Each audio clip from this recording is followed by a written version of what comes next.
move on to the next topic, that is the topic of administration of the kings. We studied about Samanta, Mahasamanta, Mandaleshwara and all those things. Now how those days the administration is to run? Today administration is running, the central government and state government is running because of the tax paid by the people. We citizens of this country pay the tax in a different forms. So government is collecting the tax. The tax which we pay is used for the purpose of administration and welfare of the country. Then let us see what was the system followed by those days. Those days kings followed the administration for a different way, means not like today's welfare government. Today we speak about welfare government. Those days it was not a welfare government. It was depends on the interest of the king. Administration of the king. Many of these kingdoms adopted the high sounding titles as Maharaja, Adhiraja, Tribhuwana Chakravarti. Now let me give an example. If I say Mr. Pulakeshi looks very simple. Shri Raja, Maharaja, Adhiraja, Rajavambira. Have you felt difference? Maybe you all watched movie Bahubali, isn't it? That you say high sounding titles. Why high sounding titles are given? High sounding titles definitely create an ambience. That's the reason why most of these kings, they use the titles, high sounding titles like Maharaja, Rajadiraja or Adhiraja, king of the kings. Okay, Tribhuwana means the king of three empires. Three means empires. Tribhuwana. Those days we used to believe there are three existence of kingdoms in the sense. Okay, so Tribhuwan means a person who controls even three loka. That is called Tribhuwan Chakravarti. So these are the titles which were used by the kings for high sounding titles. Second, from where the kings got their revenue? I already explained you, source of revenue for present government is tax.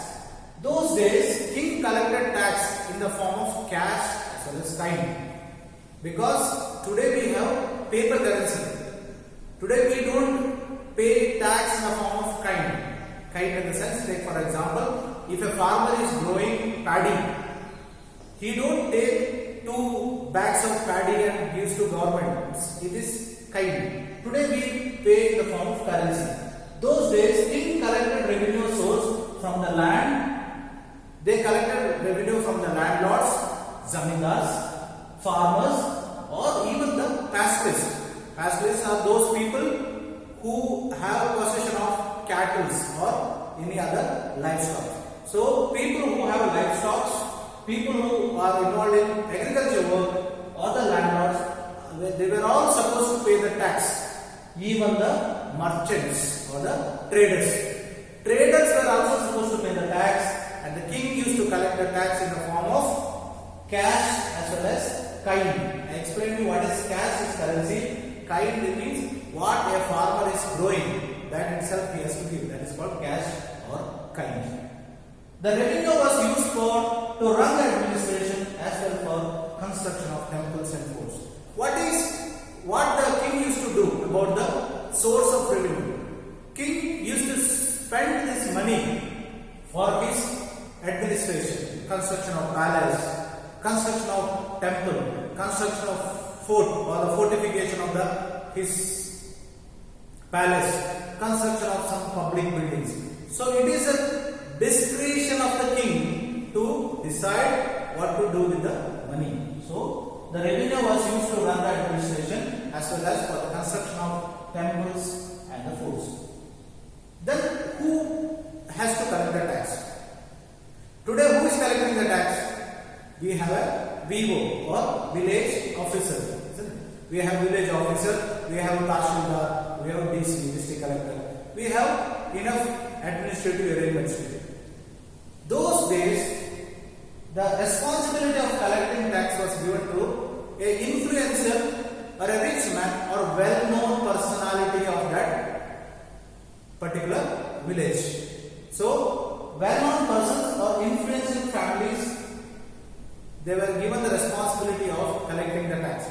Most of the time, the power of collecting tax was given to a family and it continued through hereditary way. Means it is continued to father to son, like that it was continued. So most of the time, the collection of tax was given to the rich and influential family. It was there due to collect the tax.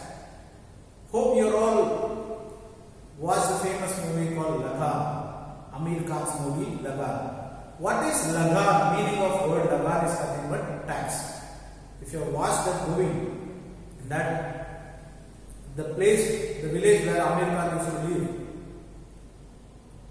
they could not harvest because of the absence of rainfall. But the British government asked the zamindar of that particular area to pay the tax. But zamindar was benevolent, he was a good zamindar. So he said, we are unable to pay. As a result, incident occurs and all those things. And finally, they arrived at a conclusion that if the natives, if they defeated British in a cricket match, then there will be exemption from tax. Story goes on. So, like that, those days, zamindars or influential people from every village were asked to collect the tax and give tax to the king. So, how the tax was used? Tax was used for the administration, as well as the tax was used to construct temples and forts and other important buildings. Now let us move to the next topic, that is Prasasti and grants. Prasasti is nothing but certificate of excellence. Today, whenever after completing of any event, let it be academic event or sporting event, principal, vice principal hand over certificates to you. That is called Prasasti today. Prasasti is nothing but a certificate for appreciation of your effort.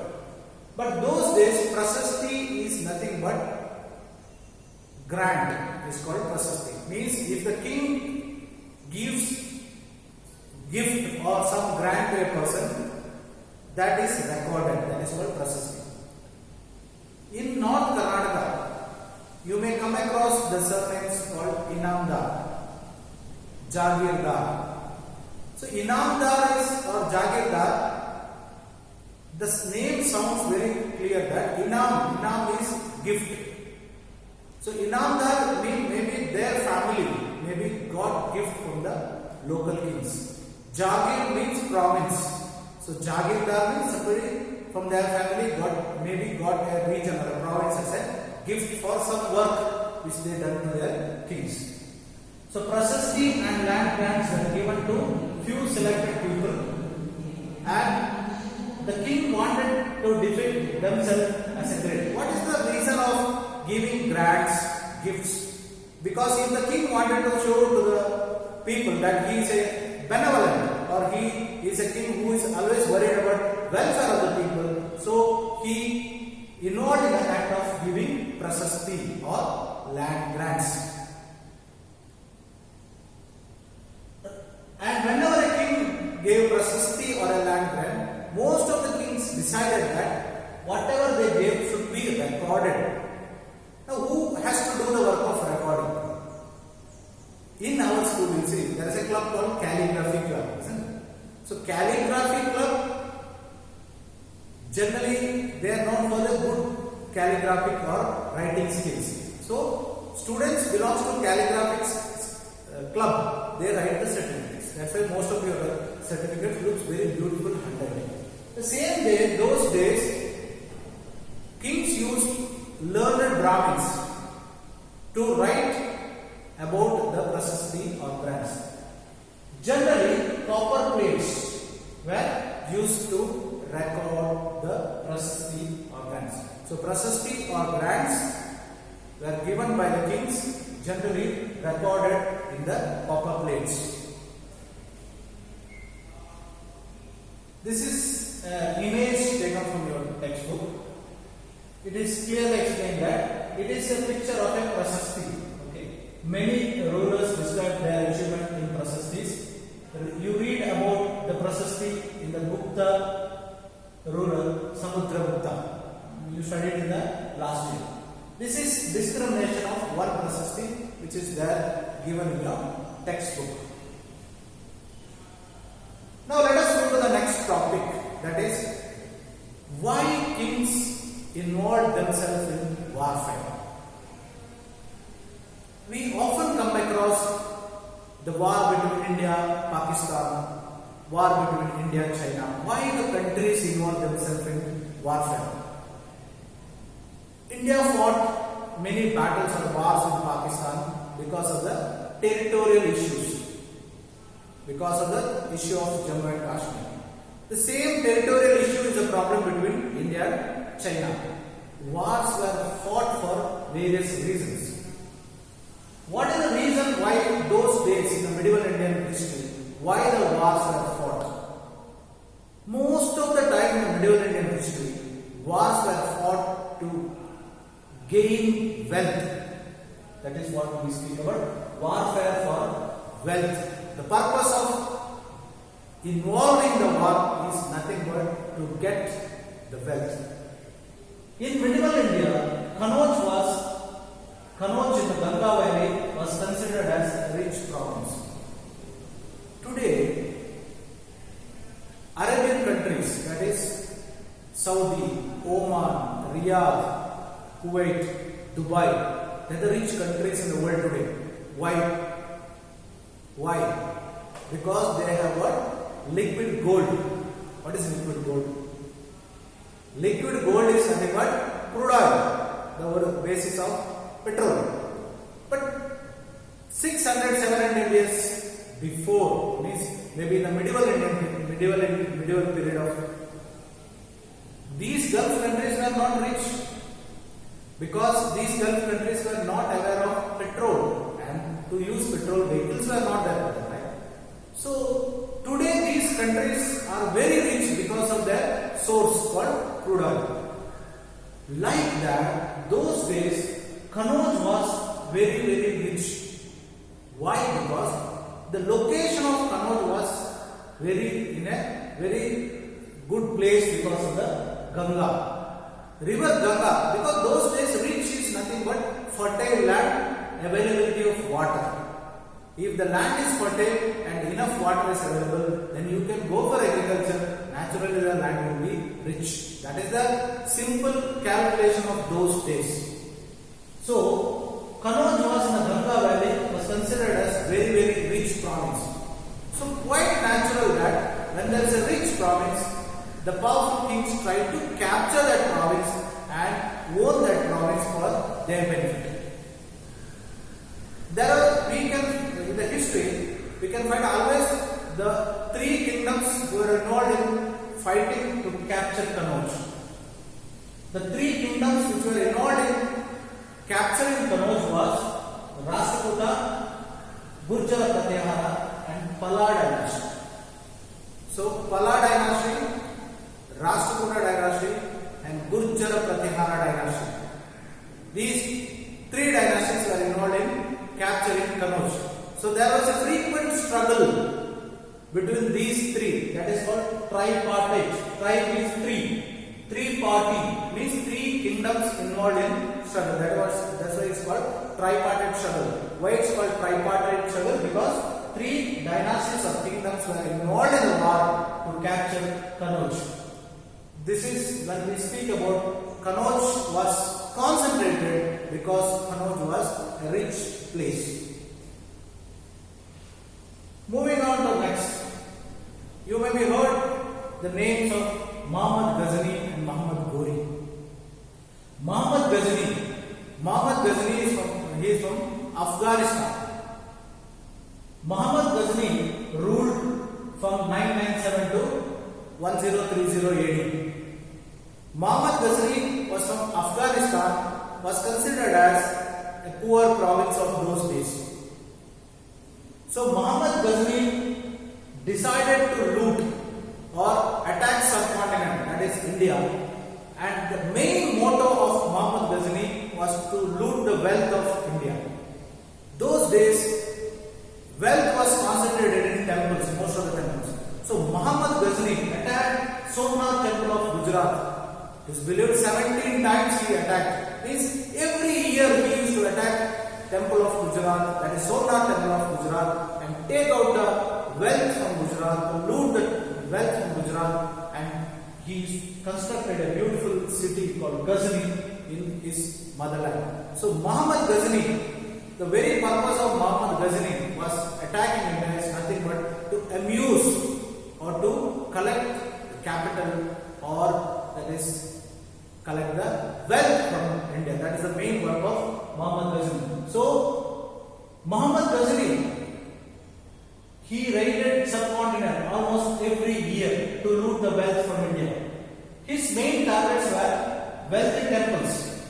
He looted the Somnath temple of Gujarat, and wealth was used to construct the splendid capital at Ghazni. So that is why he used his wealth to construct the capital at Ghazni. And Muhammad Ghazni was very particular that there should be a record for his attacks. So Muhammad Ghazni asked a person called Al-Biruni. Al-Biruni wrote a book called Kitab-ul-Hind. So Kitab-ul-Hind was written by Al-Biruni. What is written in this book? In this book, it is written the conquest of Muhammad Ghazni to India. The Arabic work named Kitab-ul-Hind, written by Al-Biruni under the patronage of Muhammad Ghazni, gives detailed account of Ghazni Muhammad's conquest in the subcontinent. So, when we speak about why these things involve themselves in a warfare, they involve in a warfare because of these reasons. We are also studying about one more kingdom which is called Chauhans or Chahamanas. They also tried to capture east and west, but they were blocked by Chalukyas those days. But still, they made an attempt to control or gain a larger territory. Among the Chauhans, the famous king of Chauhan dynasty was Prithviraj Chauhan. Prithviraj Chauhan was successful in defeating Muhammad Ghori. So he was successful in defeating Muhammad Ghori in the year 1191. That was success of Prithviraj Chauhan. So try to understand warfare in the medieval Indian history for various reasons. But the major reason for warfare is nothing but to gain more wealth. So we studied about prasastis and grants. We also studied about what is the reason for warfare in the medieval Indian history.